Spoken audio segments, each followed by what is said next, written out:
अब मटकी राजा से बोली, हे राजा विक्रमादित्य, आपने बहुत बड़े बड़े न्याय किए हैं, अब बताइए इस मामले में किसकी भलमनसाहत बड़ी है। राजा बोला, ये तो साफ है, कुंवर की भलमनसाहत ज्यादा बड़ी है। इतना सुनते ही चौबोली को गुस्सा आ गया और वह गुस्से में राजा से बोली, अरे राजा, तेरी अक्ल कहाँ गई? क्या ऐसे ही न्याय करके तू लोकप्रिय हुआ है? सुन, इस मामले में चोर बड़े भले मानस निकले। जब साहूकारनी चोरों को दिए वचन के मुताबिक इतना धन दे रही थी, फिर भी चोरों ने उसे बहन बना पास में जो था वह भी दे दिया। राजा बोला, चौबोली ने जो न्याय किया है वह खरा है। बजारे ढोली डोल, चौबोली बोली दूजो बोल, और ढोली ने नंगारे पर जोर से दो दे मारी। देर रात के दूसरे पहर में दूसरी बार डंके की आवाज सुन जेल में पड़े रानी के कैदियों की खुशी का कोई ठिकाना नहीं था। उन्हें पक्का विश्वास हो गया था कि नेक आदमी अब की बार रानी के समक्ष बैठा है, पूरी तरह सहमत हो। रानी एक बार फिर से सतर्क होकर बैठ गई। अब राजा चौबोली के महल की खिड़की से बोला, हे खिड़की, 2 घड़ी रात तो कट गई, अब तू ही कोई बात कहे ताकि तीसरा प्रहर कट सके। खिड़की बोली, ठीक है राजा। एक गांव में एक ब्राह्मण व एक साहूकार के बेटे के बीच बहुत गहरी मित्रता थी।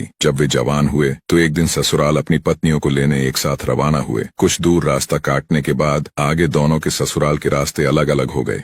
अलग अलग रास्ता पकड़ने से पहले दोनों ने सलाह मशविरा किया कि वापसी में जो यहाँ पहले पहुंच जाए वो दूसरे का इंतजार करे। ऐसी सलाह कर दोनों ने अपने अपने ससुराल का रास्ता पकड़ा। साहूकार के बेटे के साथ एक नाई भी था। ससुराल पहुंचने पर साहूकार के साथ नाई को देखकर एक बूढ़ी स्त्री ने कहा, जवाई जी के साथ आए नाई को खातिर में कहीं कोई कमी नहीं रह जाए, वरना यह हमारी बेटी के ससुराल में जाकर हमारी बहुत उलटी सीधी बातें करेगा। बस फिर क्या था, घर की बहू बेटियों ने बुढ़िया की बात को पकड़ नाई की पूरी खातिरदारी शुरू कर दी। वे अपने जवाई को पूछे या ना पूछे, पर नाई को हर काम में पहले पूछे। खाना खिलाना हो तो पहले नाई, बिस्तर लगाना हो तो पहले नाई के लगे। साहूकार का बेटा अपनी ससुराल में मायूस और नाई उसे देख अपनी मूंछ मरोड़े। ससुराल वालों ने भी उसकी पत्नी के साथ उसे विदा कर दिया। अब रास्ते में नाई साहूकार के पुत्र से मजाक करते चल रहा कि ससुराल में नाई की इज्जत ज्यादा रही कि जवाई की। जैसे जैसे नाई ये डायलॉग बोले, साहूकार का बेटा मन ही मन जल भून जाए, पर नाई को इससे क्या फर्क पड़ने वाला था। उसने तो अपनी डायलॉग बाजी जारी रखी। ऐसे ही चलते चलते काफी रास्ता कट गया। आधे रास्ते में ही साहूकार के बेटे ने इसी मनुहार वाली बात पर गुस्सा करते हुए अपनी पत्नी को पीछे छोड़ नाई को साथ लेकर चल दिया। इस तरह बीच रास्ते में छोड़ देने पर साहूकार की बेटी बहुत दुखी हुई और उसने अपना रथ वापस अपने मायके की ओर मोड़ लिया। पर वह रास्ता भटक कर किसी और अनजाने नगर में पहुंच गई। नगर में घुसते ही एक मालन का घर था। साहूकारनी ने अपना रथ रोका और कुछ धन देकर मालन से उसे अपने घर में कुछ दिन रहने के लिए मना लिया। मालन अपने बगीचे के फूलों से माला आदि बनाकर राजमहल में सप्लाई करती थी। अब मालन फूल तोड़कर लाती और साहूकारनी नित्य नए डिजाइन के गजरे, मालाएं आदि बनाकर उसे राजा के पास ले जाने हेतु दे देती थी।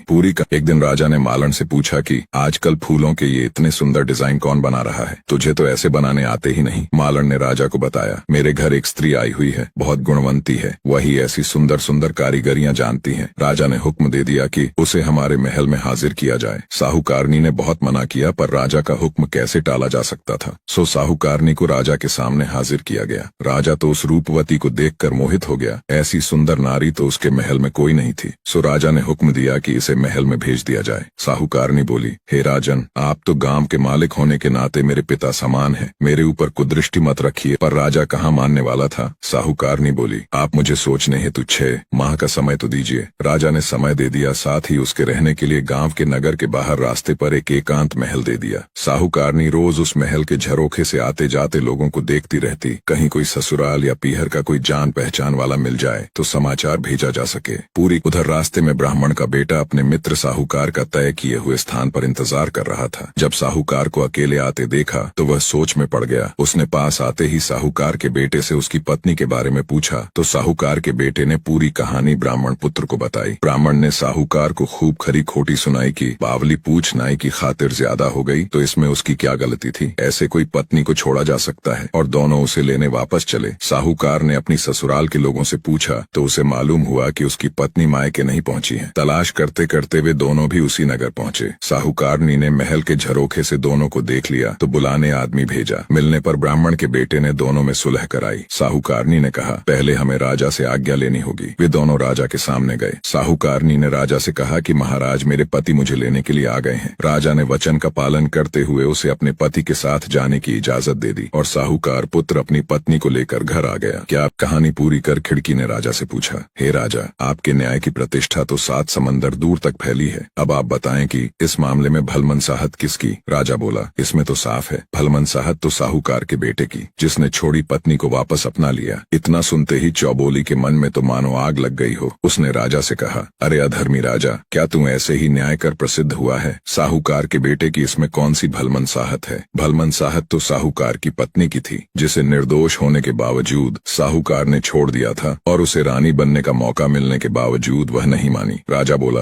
हे चौबोली, आपने जो न्याय किया वही न्याय है। बजारे ढोली ढोल। चौबोली बोली, तीजो बोल। और ढोली ने नंगारे पर जोर से ढें ढें कर 3 ठोक दी। इस तरह 3 प्रहर कटते हैं और चौबोली भी पहले से ज्यादा सतर्क हो गई थी। फिर राजा ने चौबोली के हार को कहा, हे हार, किसी तरह 3 प्रहर तो कट गए, अब चौथा प्रहर तू कोई कहानी सुनाकर पूरा करवा दे। हार कहानी सुनाने लगा। पूरी बहुत समय पहले की बात है। एक गांव में 4 गहरे मित्र रहते थे, एक ब्राह्मण, एक सुनार, एक दर्जी और एक खाती। एक दिन उन्होंने तय किया कि वे अपने गांव को छोड़ किसी दूसरे राज्य में जाकर कमाने और अपना भाग्य आजमाने निकलेंगे। दिन भर पैदल चलते हुए वे चारों एक घने जंगल के किनारे पहुंचे। रात हो चुकी थी, चांदनी बिखरी हुई थी और दूर कहीं उल्लू की आवाज रह रहकर सन्नाटे को और भी डरावना बना रही थी। थक चुके चारों मित्रों ने वहीं रुकने का निर्णय लिया, लेकिन चिंता भी थी, अगर रात में कोई सामान चुरा ले तो। तब तय हुआ कि बारी बारी से एक एक प्रहर हर कोई पहरा देगा। सबसे पहले खाती पहरे पर बैठा। थका तो वह भी था। नींद भगाने के लिए उसने पास के झरने से पानी लाकर चेहरा धोया और हाथ मलने लगा।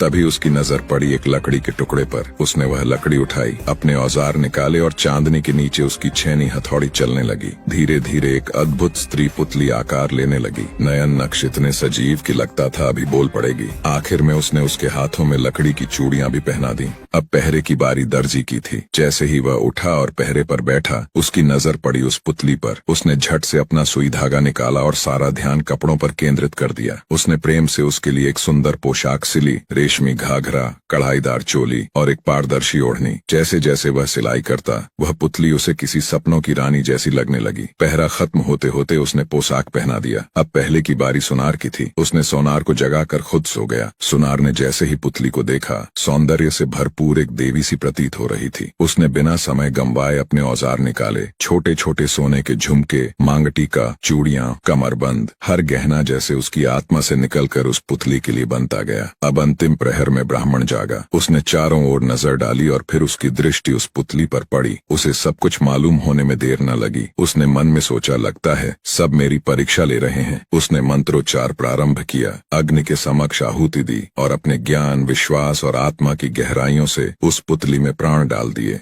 अब सुबह होते ही वे चारों आपस में लड़ने लगे कि एक कहे ये मेरी पत्नी बनेगी तो दूसरा कहे मेरी बनेगी, इस पर मेरा हक है। अब हार बोला, हे राजा विक्रमादित्य, आपका न्याय तो जग प्रसिद्ध है, अत आप ही न्याय कीजिए। राजा बोला, ये तो सीधी सी बात है। ब्राह्मण ने उस पुतली में प्राण डालकर उसे स्त्री बनाया तो वह उसी की स्त्री होगी ना। इतना सुनते ही चौबोली गुस्से में कड़क आवाज कर बोली, लानत है तेरे न्याय में राजा। ब्राह्मण ने उस पुतली में प्राण डाले, मतलब उसे जन्म दिया, अत वह उसका पिता हुआ। कोई भी स्त्री पत्नी तो उसकी होती है जो उसके हाथों में चूड़ियां पहनाता है। इस तरह तो वो स्त्री खाती की पत्नी हुई, क्योंकि उसके हाथों में चूड़ियां उसी ने पहनाई थी। राजा बोला, शाबाश चौबोली जी, आपने बहुत बढ़िया व सही न्याय किया। बजारे ढोली ढोल। चौबोली बोली, चौथो बोल। सुनते ही ढोली ने जोर से 4 बार ढोल पर दे मारा, ढें ढें। इस तरह चौबोली चारों प्रहारों में बोलकर हार गई और राजा विक्रमादित्य जीत गया। चौबोली ने अपने बंदी गृह में बंद पहले हारे हुए राजाओं को आजाद कर उनको सम्मान सहित उनका राजपाटे उन्हें विदा किया।